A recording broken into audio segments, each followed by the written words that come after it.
Welcome back to Reel Fishing 3, the walkthrough. Settle in for a big one because we are completing all of the end game challenges up to the credits sequence. We will have one more video in this series doing a little bit of the bonus content, but this is the end of the main story section of the game. We have a number of levels to visit, so let's get to it.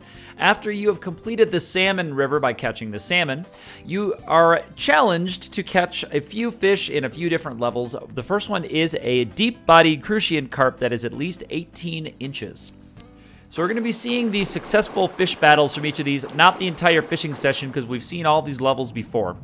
So you're challenged to go back to these levels and try to beat the record of the mysterious stranger who is writing letters to you, this childhood friend who is writing you these letters.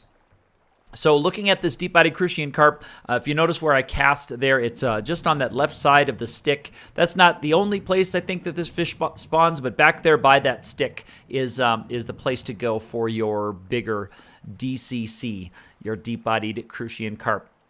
Because we have so many challenges to complete, we're not going to spend too much time on any one given level here in this video, but I wanted to put them all together. In case anyone wanted to see just where those fish are, we already know how to play this game. I don't think if you're at this point, you need too much more guidance except maybe which baits are you using, where are you casting. So on we go to the Yamame stream. We're looking for a Yamame trout that is more than 15.5 inches. According to the game, more than 15.5 inches.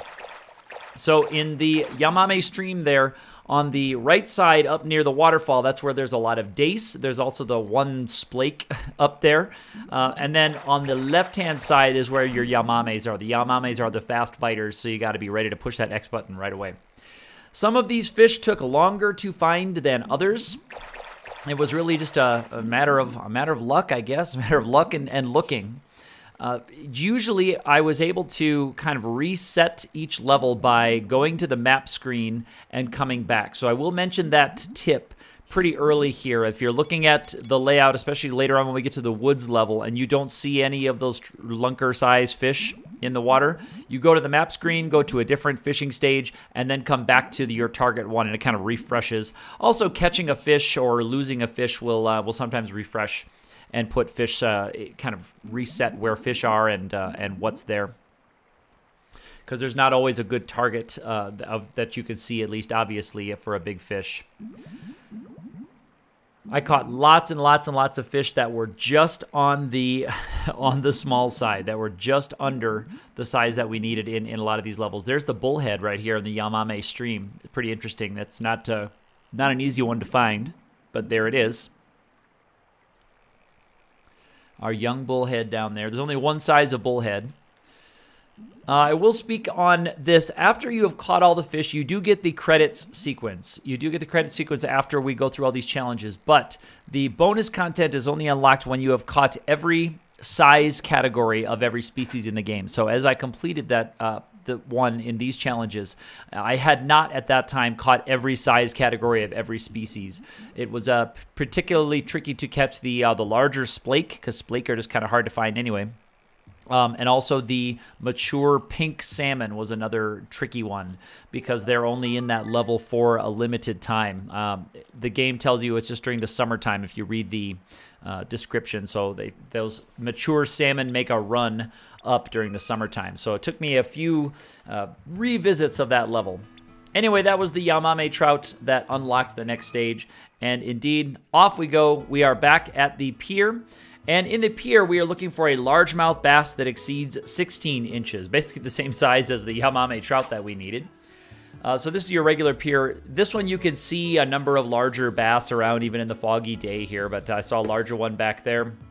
We're going to cast out and try to hook this one. I think I was using a plastic worm for this particular bait. I don't think it makes too big a difference for these guys. I really think you just need to show some patience, keep your lines wet, keep throwing at the biggest fish that you can see in the levels, and eventually you'll get there.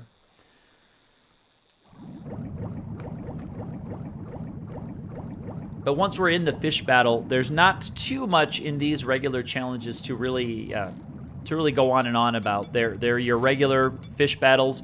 If you're using the strong line, they should be easier. And I think at this point in recording, I was not using the strongest line. I still was using some of the default lines. So I would recommend when you're going for these bigger fish, just put the big line on. If it means you have to cast a few more times to get your bite, then I say so be it, because it does make your battle with these fish a lot more bearable. And it probably increases your chance of landing them once you get them hooked. But I'll leave that up to you. So we have a few more requirements to go after this one. Yes, we have a few more of these to bring in. I'd say all told, in all unlocking all these challenges up to the credit sequence, I probably spent about 3 hours or so, maybe a little bit more of gameplay. Some of these I was able to complete in one sitting or in one session, one day's visit to a scene, and others took 2 or 3 days visit. This bass one, I believe, took 2 days worth of fishing before I was able to hook and land this particular one. And this one's given us a pretty good fight, as you can see, over the last couple of minutes. We're really going with this largemouth. Let's see if we've got him in the shallows now. Maybe in another run or two. We'll get this one in. We'll get that size confirmed. Over 16 inches. So that's 1 foot 4 inches. This game also follows a similar and rather frustrating measuring convention between the manual and the game. The manual gives total inches. The game gives feet and then remainder inches. So it's a little bit tricky to do that mental math in your head, especially when you're looking for something like 27.5 or 25.7, which is coming up from the Florida largemouth bass. You go, wait, 25.7 inches. So 2 feet and 1.7 inches over 2 feet. So it's very confusing.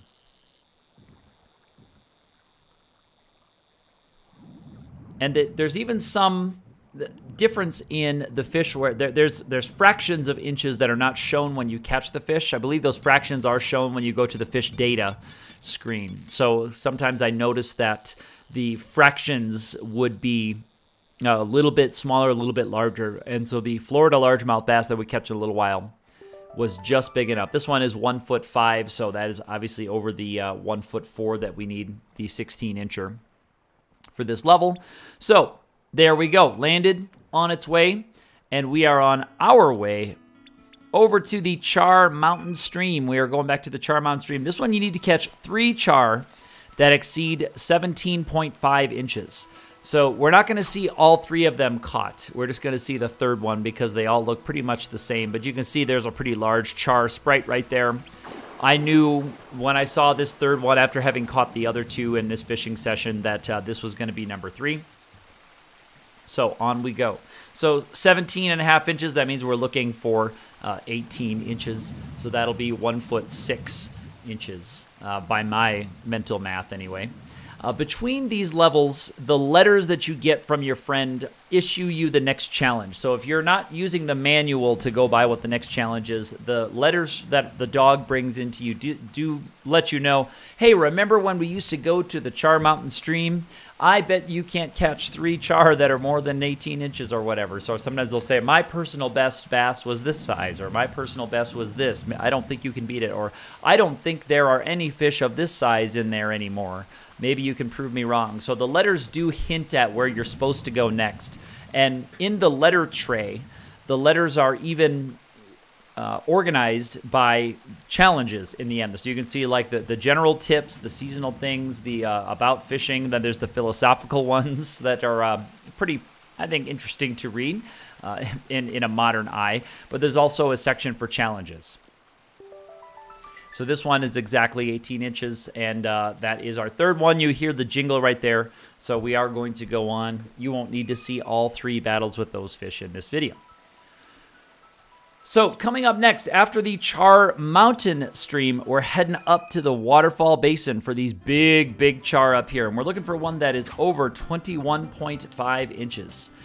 This Char Basin right here, there you can hear the larger fish right there. The deeper basin right here sometimes requires you to get a lure farther down. And later on when we see the monster char, we'll see that again, of having to get a lure to sink down past some of the smaller ones. So the trick to do that is to use, obviously, a lure that will sink, not a topwater lure, but also once you cast it a little farther than your target fish that you need, because as it sinks towards you because of the way the line is. It doesn't sink straight down. It sinks in a pendulum motion. So let it sink. Don't start reeling, because that won't attract the smaller fish until you start reeling. So let it sink a little bit to get to some of the deeper fish, and then bring them down. So that one was, I didn't even see what it was, 1'10", I guess. Anyway, we're on to trying to catch a Florida largemouth bass. This is the curious one, 25.7 inches. So 2'2" should be the right size, but I did catch a few Florida largemouths that were 2 feet 2 inches on this screen, but I believe they were getting rounded up. The fractions didn't quite get to the 25.7 or whatever the magic number is in the game that they were looking for. So this particular 2'2" Florida largemouth was big enough. The other, I believe, 2 or 3 fish of that same size were not. So this is one that took me about 3 fishing days of coming back here and going around and refreshing the level by going to other places to look for the lunker size bass spawning here in the woods. So I needed to go to another place, come back, scan the water. If there was a big one, I'd cast at it.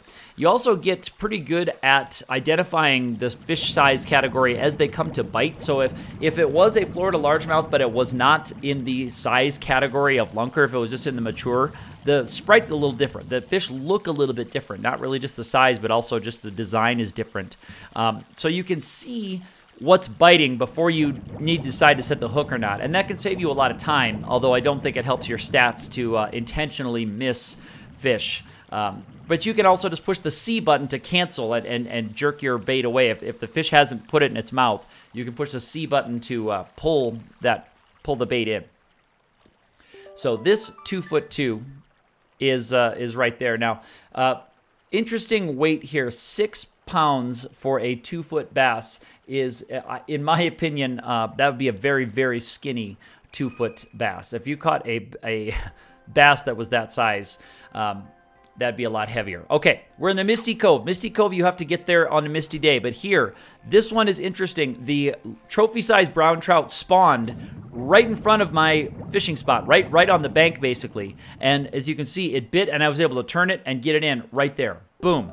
The brown trout that we're looking for right there is 30 inches. But I saw it spawn there after a couple of casts, a couple of fish. It was right there, and that was the fight that you saw right there.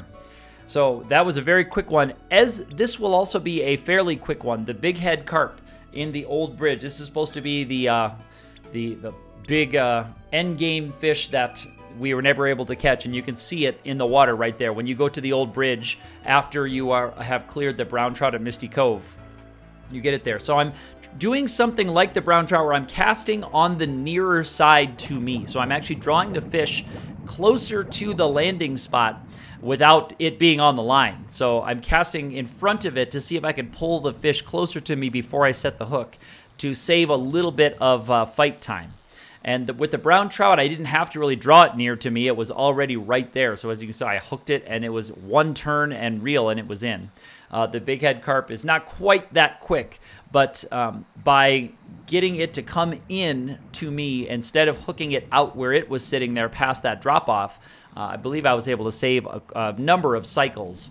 So I guess this would be, this is more speedrun tactics, I guess, for this game, if you're really interested in that. But anyway, this is supposed to be the fish that the girl's dad was never able to catch. I think in the letters they say he was never able to catch one, but he always told us about them. This legendary big head carp that he was never able to bring in, but he would always lose that fish. He'd always see it and lose it.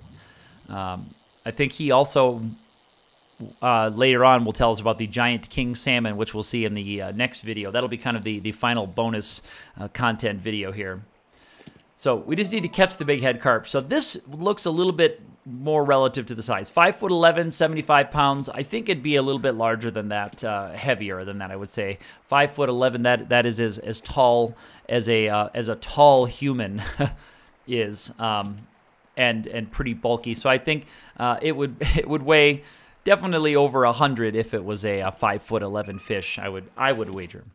Anyway, we are back at the waterfall basin. This is supposed to be the fish that we saw as children, the monster char that we saw in this boulder, but we were never able to catch it. And here I'm doing the technique of letting the lure sink way down before I start reeling. And there is the monster char. So this is the fish that we saw up here in the waterfall basin, and our friend tells you to go looking for it and see if you can find it. We don't know if it's still around or not. You can see it's putting up quite a fight. You can hear the line is really cranking there, and you'll hear the line sing a couple times here in this battle with the monster char, which is technically, I guess, the final boss of the regular game content. The credits are coming up after this battle. But there is some bonus content which we will explore in the next video. But this is meant to be a walkthrough of just how to catch and what the final challenge fish look like. And again, the levels aren't any different really than what you've seen before. They're the same kind of content that we've always explored. The same thing we've seen earlier. Again, this game has that smaller scope than Reel Fishing 2. It's just a very insular game. There's fewer levels. There's fewer species to go after. The mechanics are a little bit more elegant. The fighting is pretty engaging as well. This fight screen is something that's been pretty fun, and the dual shock and the vibration makes this one a lot of fun. So there are some things that make this a little more fun than Reel Fishing 2, but Reel Fishing 2 has a lot more complexity in game design and in fish design and level design. So I would definitely give Reel Fishing 2 probably the thumbs up for a little bit more deep and challenging experience. So you can go check out that series if you'd like to. Look in the description of this video. I have links to my Reel Fishing 1 and 2 walkthroughs as I've recorded these while we're fighting our monster char here. And this game did have a nice difficulty curve, though, of getting used to fighting larger fish, of when to pull back on the stick, when to tap the reel. You can hear, just as I was speaking there, you can hear the reel going while the fish is running. That's the reel tapping. Listen for it on this run. So you may have heard it there, and that's what's going to make the fish tire out. So the manual doesn't really tell you to reel while they're running, and you shouldn't reel while they're actively kicking. But when they're just on a run that's to the side or at an angle, the tapping of the reel is what is going to stop that run and get them turned around and get the bubbles for you. And timing when to really jam on that reel to get the tension off and get the fish pulled in was a challenge, but it was quite rewarding once we had that down. And our legendary monster char is very nearly in. I guess we're watching, I guess I will reiterate the final boss battle of this game before the bonus content and the super boss of the giant king salmon, which isn't mentioned in the manual at all. Nor is the final bonus silly level mentioned in the manual. I believe the bonus silly level in Reel Fishing 2 is mentioned in the manual as something that you can unlock. So, here we go. 4'9". That is a very large char.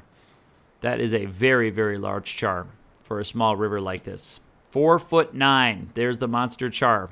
There is some nice graphical things on the on this fish screen. That's a PlayStation 2 really shining.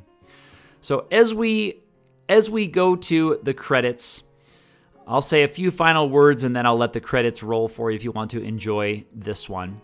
The game has been quite fun for me to catch up on. It does bring back some good memories, even though I didn't play this specific title. The feeling of Reel Fishing, Natsume really did capture that little nostalgic nugget where you feel like even back then it felt nostalgic when we were playing it, and now it really does. The music, the looks, the graphics, the level screens, the sound effects, everything is just so calm and relaxing. That is Natsume-tastic. And this one is definitely recommended if you do enjoy these kinds of games, or you can always come back to this video series and experience it without having to experience the headaches of having to grind through finding all of those fish. If you have liked this series, please do let me know. I always enjoy reading comments here on YouTube or on Twitter, where I'm also active_ATE. I'm going to leave you with the credits. We'll be back next week for some bonus content and a final wrap-up.